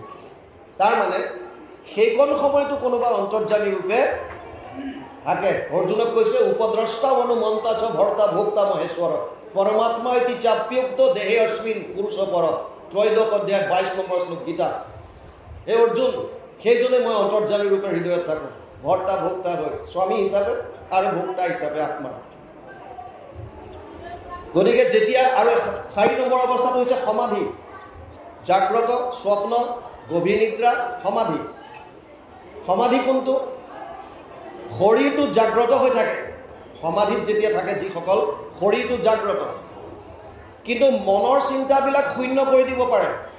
বাহ্যিক ক্ৰিয়াবিলাকৰ কথা সিহঁতে গম নাপায়। তেতিয়া আত্মাক ব্ৰহ্মৰ লগত মিলাই দিব পাৰে। আত্মা পৰমাত্মাৰ মিলন যিটো কয়, এইটো সমাধি। যিটো সমীকৰ অৱস্থা আছিল, সমীক যেতিয়া ধ্যানত আছিল বুলি যে আমি অলপ আগত ক'লোঁ, যেতিয়া পৰীক্ষিতে পানী বিচাৰিছিল তেতিয়া তেওঁ গম নাপায়। কিয় গম নাপায়? পৰীক্ষিতে দেখিছে এইটো বহি আছে, তাৰমানে ই সক্ৰিয় হৈ আছে। আপুনি বহি আছে মানে কি? আপোনাৰ শৰীৰ সক্ৰিয়, আপুনি এক্টিভ, কিন্তু মনটো তেতিয়া তেওঁৰ টোটেলি ভাৱধাৰা চব জিৰ' হৈ গ'ল, আত্মাক পৰমাত্মাৰ লগত মিলাই থৈ গ'ল। গতিকে বাহ্যিক ক্ৰিয়াবিলাক একো গম নাপায়। কিন্তু সেই সময়তো আত্মাক যাৰ লগত মিলাইছে তেতিয়াওতো আছে ভগৱান। বুজি পালে? এই চাৰিটা মনৰ অৱস্থাত যিজন অন্তৰ্যামী ৰূপে এনিটাইম থাকে সেইজনক ঈশ্বৰ বুলি কৈছে। আৰু কৈছে সচেতন কৰা দেহ প্ৰাণ ইন্দ্ৰিয়ক, জীৱক গুঞ্জান্ত নানাবিধ বিষয়ক সচেতন কৰি ৰাখিছে। আমি কেতিয়াবা কওঁ যে আজি অমুক বাপজনা গ'ল, ৰাতিপুৱাই খবৰ পাইছোঁ, ৰাতিপুৱাই গ'ল নহয় বেচাৰা। আৰু আমি দা চা লৈ যাওঁ যে বাপজন গ'ল, আৰু গৈ পাওঁ যে যোৱাটো নাই, বাহিৰত শুৱাই থৈছে বগা কাপোৰ এখন দি। বুজি পাইছে না? আমি খবৰ পাইছিলোঁ অমুকজন গ'ল, আজিলৈকে আপুনি যাক ৰমেশ দীনেশ বুলি ভাবিছে, গ'ল মানে তেওঁ নাই আৰু গ'ল। কিন্তু গৈ পাইছে তেওঁ যোৱা নাই, আছে তোক বাহিৰতে পেলাই থৈছে, কাপোৰ দি ঢাকি থৈছে। এতিয়া গ'ল কোন? আপুনি আজিলৈকে যিজনক ৰমেশ দীনেশ কৈ আছিলে, ৰাতিপুৱা খবৰো পাইছে ৰমেশ গ'ল, আৰু আপুনি গৈ পাইছে ৰমেশটো যোৱা নাই, বাহিৰত শুৱাই থৈছে। সেইটোৱেতো ৰমেশ আজিলৈকে যাক মাতি আছিল। কিন্তু কৈছে নহয় ই নাই, ই গ'ল। এতিয়া গ'ল কোন? বুজি পালে? তাৰ মানে এইবিলাক জ্বৰ, এই শৰীৰটো ইয়াৰ কোনো কাম নাই। ফেনখনৰ ছুইচ গ'লে যিটো অৱস্থা, অলপ আগত লাইট নাথাকোঁতে এইটোৰ যিটো অৱস্থা, জ্বৰ। মাইক্ৰফোনটো অলপ আগত লাইট নাথাকোঁতে কি হৈছিল? একো কাম নাই, খতম। বুজি পালে নাই? জ্বৰ অৱস্থা। ফেনখনৰ লাইট যোৱাৰ লগে লগে সি চিধা হৈ যাব, কাম নাই, জ্বৰ। ঠিক তেনেকৈ আমাৰ শৰীৰটো জ্বৰ, ই মায়াৰ সৃষ্ট। পঞ্চভূত, ক্ষিতি জল তেজ বায়ু আকাশ, পঞ্চ তন্মাত্ৰা, ৰূপ ৰস গন্ধ স্পৰ্শ আৰু শব্দ, 5 জ্ঞানেন্দ্ৰিয়, শ্ৰোত্ৰ নেত্ৰ জিহ্বা ঘ্ৰাণ আৰু চৰ্ম, 5 কৰ্মেন্দ্ৰিয়, গুহ্য লিংগ পদ বাণী আৰু কৰ, আৰু মনৰ 4টা অৱস্থা, মন বুদ্ধি চিত আৰু অহংকাৰ। 24 তত্ত্বৰ দ্বাৰাই ভৌতিক শৰীৰটো টোটেলি জ্বৰ। ইয়াৰ নিজস্ব একো নাই, টোটেলি জ্বৰ। ইয়াক সচেতন কৰি যোনে ৰাখে, আত্মাৰূপে পৰমাত্মা লগত থাকে, সেইজনক আমাৰ সেইজন আৰাধ্য, সেইজন কৃষ্ণ। বুজি পাইছে? সেইজনকহে আমাৰ ইষ্ট, সেইজনক আমাৰ শৰণ ল'বলৈ কৈছে। যিজন আপোনাৰ লগত অহৰহ আছে, যিজনৰ অবিহনে আপোনাৰ অস্তিত্ব নাই, সেইজনক শৰণ ল'বলৈ কৈছে। দেৱৰো ঈশ্বৰ হৰিতান্ত মহাযত্ন কৰি লৈও একো শৰণ সাক্ষাৎ, যাৰ ইচ্ছা মুখ্য পাইবে নালাগে দূৰক যাইবে, আশা হৰি খবৰো ইয়াত আছে। আমি ক'ত বাহিৰত মঠ মন্দিৰত বিচাৰি ফুৰিলে পাওঁ? যিটো বস্তু হৃদয়ত আছে ইয়াত বিচাৰক। আজিকালিতো আৰু এটা ফেশ্বন ওলাইছে, গাঁৱৰ নামঘৰত থকা ভগৱানৰ পাৰ্চেণ্টেজটো 25%, অমুকত গ'লে আমি 75% পাম। এইবিলাক কি বস্তু হয়নে নহয়? মানুহৰ মনবিলাক চাওক। তোমাৰ ঘৰত গুৰু গৃহ আছে, তোমাৰ গাঁৱত নামঘৰ আছে, এনেই ফুৰিবলৈ গৈছা বেলেগ কথা। এইবিলাক চাউণ্ড ভাল নহয়। অমুকত গ'লেহে মোৰ মনোবাঞ্ছা পূৰ্ণ হ'ব। তাৰমানে এইজন ভগৱানৰ পাৰ্চেণ্টেজ কম, ইয়াত 25% আছে, তাত 75% বেছি আছে। কি কথা মই বুজি নাপাওঁ। যিজন আপোনাৰ হৃদয়ত আছে সেইজনে ইয়াতো আছে, সেইজনে সকলোতে আছে। হিৰণ্যকশিপুৱে সুধিছিল তোৰ ভগৱান ক'ত আছে? তোক যে অস্ত্ৰ শস্ত্ৰই খুজিলে একো নহয়, বেকা হৈ যায়, হাতীৰ দাঁত ভাগি যায়, তই যাদু মন্ত্ৰ জাননে কি? বোলে নহয়, যি হৈছে চব ভগৱান কৃষ্ণৰ দয়া, মোৰ কৃষ্ণৰ ওপৰত অটল বিশ্বাস, তেওঁৱে কৰিছে। তোৰ আছে ক'ত কৃষ্ণ? সৰ্বত্ৰ সৰ্বদা সকলোতে আছে, এনিটাইম আছে। আছে যদি খম্বাত আছেনে নাই? স্তম্ভত আছেনে নাই? বোলে আছে। দিলে মুক্কা মাৰি ওলাই গ'ল তাৰ পৰা নৰসিংহ। তাৰ মানে কি? নৰসিংহ বাজ হোৱা মানে তত্ত্ববিলাক বুজক। নৰসিংহ যে খুটাটোৰ পৰা ওলাই গ'ল, তত্ত্বটো বুজক। তাৰ মানে য'তে আঙুলি দিয়ে, আকৌ আঙুলিয়াই দিয়ে, তাতেই কৃষ্ণ থাকিব লাগিব। যত দেখা যত শুনা ভূত ভৱিষ্যত স্থাৱৰ জংগময়টো সমস্তে জগত, কৃষ্ণ ব্যতিৰেকে একো বস্তু নাহি জানা, সমস্ত জগত কৃষ্ণ হেন মনে মানা। ভাগৱতে কৈছে গোটেই জগতখনেই কৃষ্ণ, কৃষ্ণময় হৈ আছে চব। সেইজন কৃষ্ণত আমাক শৰণ ল'বলৈ কৈছে। আৰু সেইকাৰণে ইয়াতো ঋষভে কৈছে শুনা পুত্ৰগণ মোৰ বচন সাদৰি, কৃষ্ণৰ চৰণে ভজা কি কৰি ভোগ পৰিহৰি। এই বিষয়ৰ ভোগটো বাদ দিয়া। আচ্ছা, আমি বিষয়ৰ ভোগত কিয় আকৃষ্ট? প্ৰথমতে সেইটো বুজি লওঁ। চাওক, বেছি পাঠ যোৱাত কথা নাই নহয়, নহয় জানো? মানে কিমান গ'ল কি কথা, এইবিলাকতো কথা নাই। বস্তুবিলাক খৰচি মাৰি বুজি লওঁ। কিমান গৈছে বুলি কুৱেশ্যন নাই, বস্তু যিখিনি যায় তাতে বুজি লওক পুৰা। আমি বিচাৰোঁ কি জীৱনত? আজি আপোনালোক ইয়ালৈ আহিছে, নিশ্চয় কিবা এটা আশা কৰি আহিছে, কিবা এটা ইচ্ছাত আহিছে। কিয়? যে ভাগৱত শুনিম, ভাগৱত শুনিলে কি হ'ব? যে মনটো ভাল লাগিব।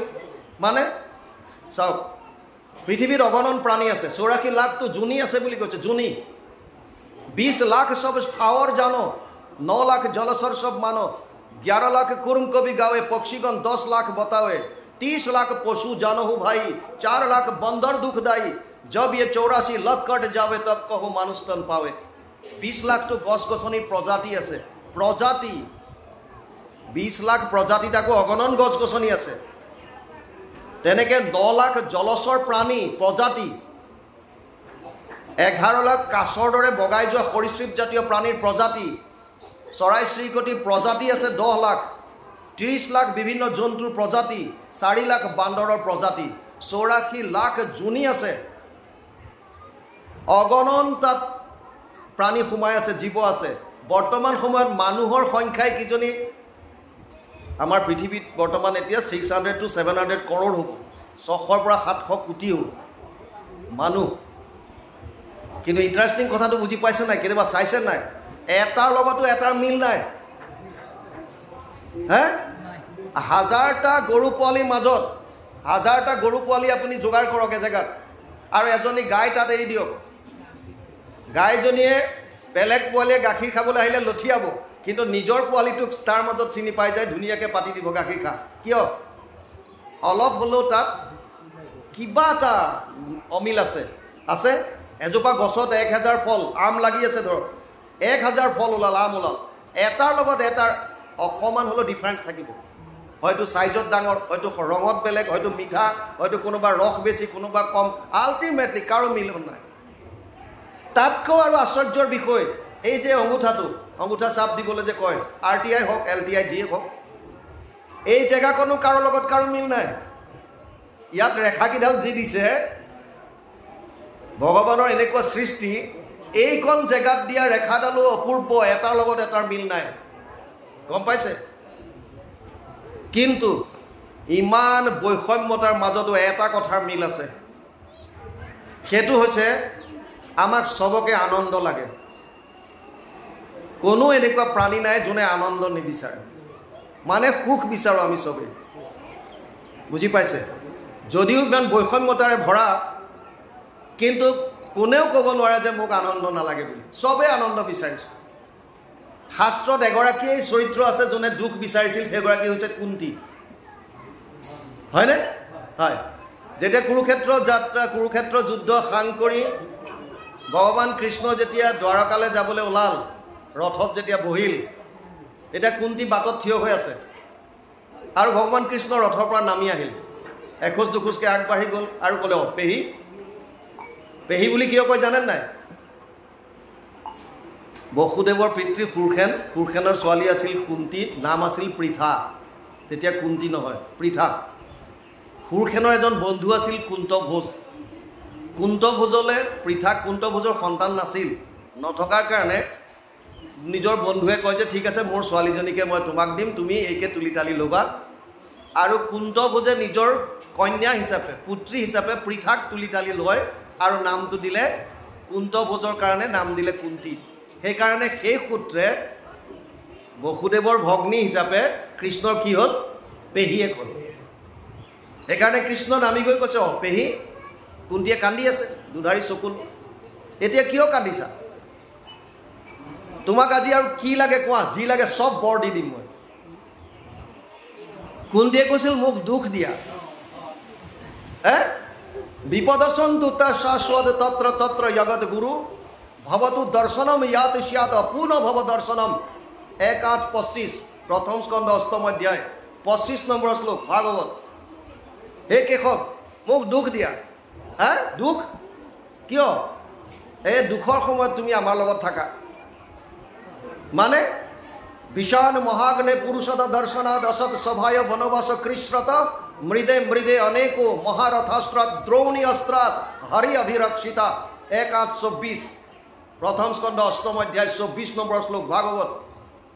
যেতিয়াই যেতিয়া আমাৰ জীৱনলৈ বিপদ আহিছিল, যেনেকৈ বিষ পান, ভীমক যেতিয়া বিষ পান কৰাইছিল, অগ্নি জতুগৃহৰ কথা কৈছে, বিষাণ মহাগ্নে পুৰুষদা নৰখাদক জংঘলত যাওঁতে যিমানবিলাক জীৱ জন্তু ৰাক্ষস আদিৰ পৰা অসৎ স্বভাৱে দ্ৰৌপদীৰ বস্ত্ৰহৰণৰ সময়ত বনবাস কৃষ্ণত বনবাসত বিভিন্ন ধৰণৰ আৰু বহুত অত্যাচাৰ বিশেষকৈ দুৰ্বাসাৰ সাপৰ পৰা শাক দ্ৰৌপদীৰ পাত্ৰৰ পৰা শাক অকণমান টুকুৰা এটা ভোজন কৰিয়েই তেওঁলোকৰ ভোগ গুচি গৈছিল মহাৰথাস্ত্ৰত কুৰুক্ষেত্ৰৰ যুদ্ধত মহাৰথীবিলাকৰ অস্ত্ৰৰ পৰা দ্ৰোণী অস্ত্ৰ অশ্বত্থমাৰ ব্ৰহ্ম অস্ত্ৰৰ পৰা এইবিলাকৰ পৰা তুমি আমাক ৰক্ষা কৰি আছা প্ৰতিটো মুহূৰ্তত আৰু যেতিয়া মোৰ সন্তান আজি ৰাজাধিৰাজ সম্ৰাট হ'ল তুমি কৈছা মই গুচি যাওঁ গতিকে মোক আকৌ সেয়া দুখ দিয়া যিটো দুখত মই তোমাক কাষত পাওঁ কিন্তু আমিবিলাক তেনেকুৱা নহয়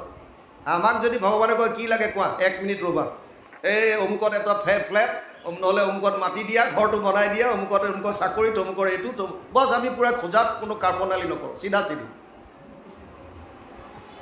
কিয় বিচাৰোঁ বস্তুবিলাক গম পাইছেনে নাই এতিয়া যে ইয়াত ক'লে যে ভোগ পৰিভৰা আৰু আমি ভোগ বিচাৰোঁ কাৰণটো কি আমি ক'লোঁ যে চব মানুহে এটা বস্তু বিচাৰে এইটো হৈছে আনন্দ এতিয়া আপোনালোকে ধন টকা পইচা ঘৰ দুৱাৰ গাড়ী ঘোঁৰা কাপোৰ কানি যত যিমান আছে যিবিলাক যে বিচাৰে আল্টিমেটলি আনন্দ পাবলৈ কিয় আনন্দ লাগে এইটো বুজি লওক আনন্দ লাগে কিয় প্ৰত্যেক মানুহে নিজৰ মূললৈ যাব বিচাৰে মানুহ কি প্ৰত্যেক বস্তুৱে নিজৰ মূললৈ যাব বিচাৰে য'ৰ পৰা উৎপত্তি তাৰ লগত মিলি যাব বিচাৰে ধৰি লওক ইয়াত বৰষুণ হৈছে নদী নলা নৰ্দমা হৈ পানীখিনি ক'লে যায় আল্টিমেটলি সাগৰলৈ যাব বন্তি গছি ইয়াত জ্বলাই দিছে বন্তি গছি আল্টিমেটলি আকাশলৈ গৈ সূৰ্যৰ ফাললৈ যাব বিচাৰে আপোনাক 5 ষ্টাৰ ফেচিলিটি দি পেলাই যদি কোনোবা এটা পাহাৰীয়া ষ্টেচনত যদি ৰাখি থয় হিল ষ্টেচন এটা আপুনি এমাহ দুমাহ 3 মাহ 6 মাহ তাৰপিছত ক'ব নহয় মই অকণ ঘৰৰ পৰা আহোঁগৈ ঘৰখনলৈ বৰকৈ মনত পৰিছে বুজি পাইছে যিমানে আপোনাক নিদিয়ক কিয় আল্টিমেটলি মূললৈ যাব বিচাৰোঁ আমি এতিয়া আমাৰ মূল কি আনন্দ কিয় বিচাৰোঁ বুজি লওক আগতে মূল কি আমাৰ আমি অকণমান আগতে ক'লোঁ যে ইয়াত দুটা বস্তু সোমাই আছে এটা হৈছে এইটো পঞ্চভূতি শৰীৰ তাৰ ভিতৰত লিংগ আৰু কাৰণ শৰীৰ আৰু এটা হৈছে আত্মা তাৰমানে এটা হৈছে জড় মায়াৰ সৃষ্ট এটা হৈছে আত্মা দুটা বস্তু ইয়াত সোমাই আছে মন বুদ্ধি অহংকাৰ মায়াৰ বস্তু তিনিটাই তত্ত্ব আছে এটা হৈছে ভগৱান তত্ত্ব এক হৈছে মায়া তত্ত্ব এক হৈছে জীৱ তত্ত্ব আমিবিলাক জীৱ আমাৰ বাহিৰে দুটা তত্ত্ব আছে মানে পথাৰ দুখন এফালে ভগৱান এফালে মায়া মায়া মানে ধন টকা পইচাৰ পৰা ইত্যাদি কৰি ব্ৰহ্মলোক পৰ্যন্ত যত যিমান আছে সব মায়া এতিয়া আমাৰ মন বুদ্ধি এই মায়াৰ পৰা সৃষ্ট মন বুদ্ধিৰ মূলটো হৈছে মায়া গম পালে আত্মাৰ মূল হৈছে ভগৱান মামে বংশ জীৱলোকে জীৱভূত সনাতন 15 অধ্যায় 7 নম্বৰ শ্লোক গীতা অহম আত্মা গুদাকেশ সৰ্বভূতাশয় স্থিত অহম আদি চ মধ্যম চ ভূতানামন্ত এবচ 10 অধ্যায় 20 নম্বৰ শ্লোক গীতা মই আত্মা মই সকলোৰ হৃদয়ত থাকোঁ গতিকে আত্মাৰ মূল হ'ল ভগৱান পৰমাত্মা বুজি পালে আৰু মন বুদ্ধিৰ মূল হৈছে মায়া মায়া মানে মায়া কাক কয় এতিয়া বুজক মই অলপ আগতে কৈছিলোঁ 4টা শ্লোক ভগৱানে ব্ৰহ্মাক দিছিল 2:33 পৰা 2:36 দ্বিতীয় শ্লোকটোত মায়াৰ বিষয়ে কৈছে ৰিতেৰ্থে যত প্ৰতিয়ত না প্ৰতিয়ত চাত্মানি তদ বিদ্যাদ আত্মনো মায়া যথা ভাসো যথাতম 2:34 দ্বিতীয় স্কন্ধ 9ম অধ্যায় 34 নম্বৰ শ্লোক ভাগৱত অনুবাদ কৰিছে দ্বিতীয় স্কন্ধত অবস্তুক দেখাওয়াই বস্তুক আৱৰি এহিকে মোহৰ মায়া জানা নিষ্ট কৰি নাথাকিতো যেন দেখি চন্দ্ৰমা দুটয় ৰাতি কেতিয়াবা পুখুৰীত দেখিব চন্দ্ৰটো জিলিকি আছে টিপটপ এনেকুৱা লাগিব যেন তাৰ পৰাহে ৰশ্মিটো ওলাইছে বুজি পাইছে আৰে ওপৰতো আছে জোনবাই তলতো আছে এইটো কি আচলতে নাই নাথাকিতো যেন দেখি চন্দ্ৰমা দুটয় থাকিতো ৰাহুক যেন কেহু নেদেখয় আজিলৈকে শুনিয়ে আছোঁ ৰাহু আছে বুজি পাইছে থাকিতো ৰাহুক যেন কেহু নেদেখয় সেইমতে মায়া আৰ কৰি ঈশ্বৰক আহাৰ বিষয় সদা দেখায় জীৱক মায়া দুই ধৰণৰ এক হৈছে জীৱ মায়া এক হৈছে গুণ মায়া জীৱ মায়াৰ দুটা ভাগ আছে এটা হৈছে আৱৰণ এটা হৈছে বিক্ষেপণ আৱৰণ মানে কভাৰ দিয়ে পৰ্দা এখন পেলাই দিয়ে এইকাৰণে ভগৱানক আৰ কৰি দিয়ে এইটো হৈছে আৱৰণ আৰু মনটোক কোনফালে পেলায় সংসাৰৰ ফাললৈ ধন টকা পইচা পুত্ৰ পৰিবাৰ ঘৰ দুৱাৰ ইত্যাদি ইত্যাদি এইটো বিক্ষেপণ বুজি পালে এতিয়া চাওক মন বুদ্ধি যিহেতু মায়াৰ দ্বাৰা আহিছে ইয়াৰ মূলটো মায়া গতিকে মনটোৱে সদায় ধন টকা পইচা পুত্ৰ পৰিবাৰ ঘৰ দুৱাৰ কাপোৰ কানি ইয়াতেই সন্তুষ্ট থাকিব বিচাৰে ই ভাবে মোৰ সন্তুষ্টি তাত আছে আৰু আত্মাটোৰ মূল হৈছে ভগৱান গতিকে আত্মাটোৱে ভাবি আছে মই ভগৱানক নোপোৱালৈকে মোৰ সন্তুষ্টি নাই এই যুদ্ধখন ভিতৰত লাগি আছে এতিয়া আমাৰ বুজি পালে আসল যুদ্ধখন আমাৰ ভিতৰত এইখনকে ৰাম ৰাৱণৰ যুদ্ধ কৌৰৱ পাণ্ডৱৰ যুদ্ধ ধৰ্ম অধৰ্মৰ যুদ্ধ দেৱতা অসুৰৰ যুদ্ধ যিয়ে নাম নিদিয়ক আল্টিমেটলি আত্মা আৰু মনৰ মাজত ভীষণ এখন যুদ্ধ লাগি আছে এতিয়া আনন্দ কিয় বিচাৰোঁ সেইটো বুজক মায়াটোতো মিছা গম পালে অবস্তুক দেখাওৱে বস্তু কাবৰি ইয়াৰ কাম নাই থাকিল এটাই তত্ত্ব দুখন পথাৰৰ এখন হৈছে মায়া এখন ভগৱান ভগৱানটোক কি কৈছে শুনক বেদত বলক তৈত্তৰীয় উপনিষদ ৰসুবৈসহ সেইজনে আনন্দ বেদত কৈছে তৈত্তৰীয় উপনিষদত সেইজন আনন্দ স্বৰূপ কোনজন ভগৱান কৃষ্ণৰ কথা কৈছে উদ্যোগত কৈছে কৃষি ভূবাচক শব্দ ন নিবৃত্তি বাচক দ্বয়োৰ একাত পৰম ব্ৰহ্ম কৃষ্ণ ইতি অভিধীয়তে মহাপুৰুষে এইটো শ্লোকৰ অনুবাদ কৰিছে ঘোষাত কৃষ হেন শব্দ এইটো পৃথিৱী বাচক ভৈলা ন আনন্দত প্ৰৱৰ্তয় দুইৰো এক পদ মিলি পৰম ব্ৰহ্ম ৰূপ কৃষ্ণ নাম আনন্দক মাত্ৰ কয় তাৰমানে আমাক যিটো আনন্দ লাগে সেই আনন্দ হৈছে ভগৱান কৃষ্ণ গতিকে আল্টিমেটলি আমি সকলোৱে আনন্দ বিচাৰিছোঁ মানে কাক বিচাৰিছোঁ কৃষ্ণক বিচাৰি আছোঁ বুজি পালে যেতিয়ালৈকে আমি কৃষ্ণমুখী নহ'ম তেতিয়ালৈকে আনন্দ লাইফত নাপায় মানে কোটি কোটি জনমত নাপায় কোটি কোটি জনম আহিলেও যেতিয়ালৈকে কৃষ্ণৰ ওচৰত শৰণাগতি নহয় তেতিয়ালৈকে আপোনালোকে আনন্দক নাপায় কনফাৰ্ম সমস্ত শাস্ত্ৰৰ সাৰ ঋষভে সেইকাৰণে কৈ গৈছে যে তুমি কৃষ্ণৰ চৰণে ভজা ভোগ পৰিহৰি মায়াক ত্যাগ কৰা আৰু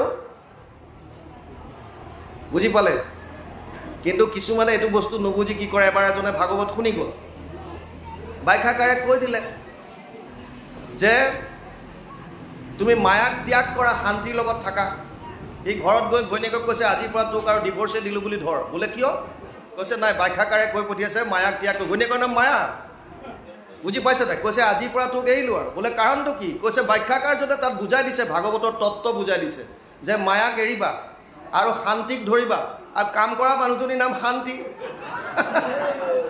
বুজি পালে সেয়া বুজি গ'ল যে মায়াক এৰিবা শান্তিক ধৰিবা তাৰমানে সি কৈছে যে আজিৰ পৰা তোমাক এৰিলোঁ আৰু তুমি হ'লা মায়া গতিকে মই আজিৰ পৰা শান্তিৰ লগত থাকিম মানে কাম কৰা মানুহজনীৰ লগত বুজি পাইছে তেনেকৈ নুবুজিব পিছত আমাৰো বদনাম আহিব আমি চেষ্টা কৰিছোঁ যিমান পাৰোঁ বুজাই দিব ভগৱানৰ শক্তি মায়াত মায়াত অবস্তুক দেখাই বস্তু কৰি আমি জেছলমেৰত আমাৰ পোষ্টিং আছিল আপোনালোকে জানে মই এছিষ্টেণ্ট কমাণ্ডেণ্ট হিচাপে আছিলোঁ SSBত মই ভলণ্টিয়াৰ ৰিটায়াৰমেণ্ট আহিলোঁ 22ত ভকতৰ লগত থাকিম বুলিয়ে গুচি আহিলোঁ আগতে সপ্তাহত 2 দিন কৰিছিলোঁ অনুষ্ঠান শনিবাৰ দেওবাৰ পিছত ভকতসকলে বেছিকৈ বিচৰা হ'ল ময়ো ভাবিলোঁ যে ঠিক আছে চাকৰিটোৱে বাদ দিওঁ এটা বাদ দিবই লাগিব গতিকে আমিও মায়াক ত্যাগ কৰিলোঁ শান্তিকে ধৰিলোঁ ইফালে যি কি নহওক জেছলমেৰত থাকোঁতে আমি নিজে দেখা বালি গোটেই আপুনি তাত মৃগতৃষ্ণা বা মৰিচিকা যিটো কয় মানে বালিত পানীৰ নিচিনা যিটো এটা হয় উপলব্ধি এইটো আপুনি দেখা পাব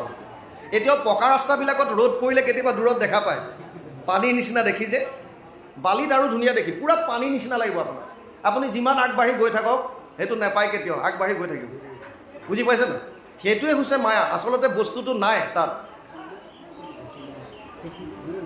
দুটা স্কুলত বৰ ধুৰন্ধৰ ল'ৰা আছিল জয় বিজয় বুলি কয় সিহঁতক বিৰাট ধুৰন্ধৰ ক্লাছ কৰিবলৈ মন নকৰে সদায় নতুন নতুন বুদ্ধি উলিয়ায় যে ক্লাছ কেনেকৈ বন্ধ হ'ব তাৰমানে এবাৰ সিহঁতে আগদিনাখন প্লান কৰিলে প্ৰিন্সিপালৰ ছাগলী 3টা আছে প্ৰিন্সিপাল কেম্পাছত থাকে কেম্পাছত 2জনে মানুহ থাকে প্ৰিন্সিপাল থাকে আৰু চকীদাৰজন থাকে সিহঁতে প্লান কৰিলে যে আজি কিবা এটা কৰিব লাগিব যাতে কাইলৈ স্কুল ক্ষতি কৰিব পাৰোঁ মানে আল্টিমেটলি ক্লাছ নকৰে প্ৰিন্সিপালৰ ছাগলী 3টা সিহঁতে কি কৰিলে লাহেকৈ ধৰি পেলাই ৰুম এটাৰ ভিতৰত সোমোৱাই ল'লে সব চকীদাৰে দুৱাৰ মৰাৰ পিছত সিহঁতেও তাৰ ভিতৰত সোমালে কিন্তু ছাগলীকেইটা বগা সিহঁতে মাৰ্কাৰ পেন দি লিখি দিলে এটাত লিখিলে 1 এটাত লিখিলে 2 আৰু এটাত লিখিলে 3 নাই লিখা 4 বুলি লিখিলে বুজি পালে 1 2 আৰু ইটোত লিখিলে 4 এতিয়া পিছদিনাখনতো আৰু প্ৰিন্সিপাল একদম ৰাতিৰে সন্ধিয়ালৈ গৰম একদম চকীদাৰৰ ওপৰত মোৰ ছাগলী কোনে নিলে হেন তেন কিবা কিবি কাইলৈ যেতিয়ালৈকে ছাগলী নোলায় ক্লাছ নহ'ব তেতিয়ালৈকে চব ল'ৰা ছোৱালী লগাই দে বুজি পালে নাই